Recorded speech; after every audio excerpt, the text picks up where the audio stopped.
हाँ कछु हाल छ बुढ़ी बुढ़ी मतलब मेरा रू पैसा ना बता रहे हो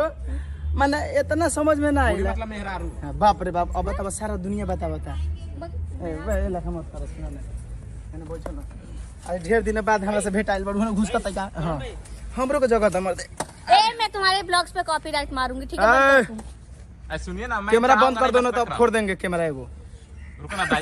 बोलिए ट्रिपल वाले पे बनेगा तिरपल वाला का हाँ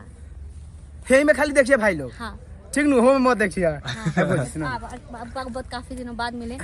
थे हम लोग ना हम लोग भलो दिन में मिलो नहीं झूठ बोला तारी आगोश में मिले नहीं थे तो एक महीना एक महीना हुआ ना 1 महीना ज्यादा हो गेल का एक महीना से ज्यादा नहीं और हुआ 3 साल से ना भेटाई रहलू तो कहां बताओ 1 महीना हुआ था ज्यादा है भौजाई बड़ी तार दब काम बाटे छोड़ छोड़ के भाग जालू हमेशा और हम लोग को देखते रहिए ना आप लोग दोनों हम लोग को जोड़ी देखते बहुत मस्त रहिए लग रहा हम लोग को देखते रहिए अब फिर वीडियो आने वाला है साथ में ना हाँ बाप रे बहुत बड़े बड़े वीडियो शूट हम लोग कर रहे हैं आज ठीक आज है फिर से हम लोग हाँ अच्छा लागल नु कि रउआ लोग देवर भौजाई के ट्यूनिंग के लोग सपोर्ट करनी बड़ी प्यार देवे नी ट्यूनिंग वैसे जोड़ी मस्त का भौजी तो आप देखते रहिए आगे मान ले जानता रहो एगो खास बात जब हम आई रहनी नु तो भौजी से हम इतना छोट रहनी अब देखो ना बैठल बनी सामान का हो छोटे लंबे लेकिन तारा तो लंबा नहीं हो गल बनी हम लगत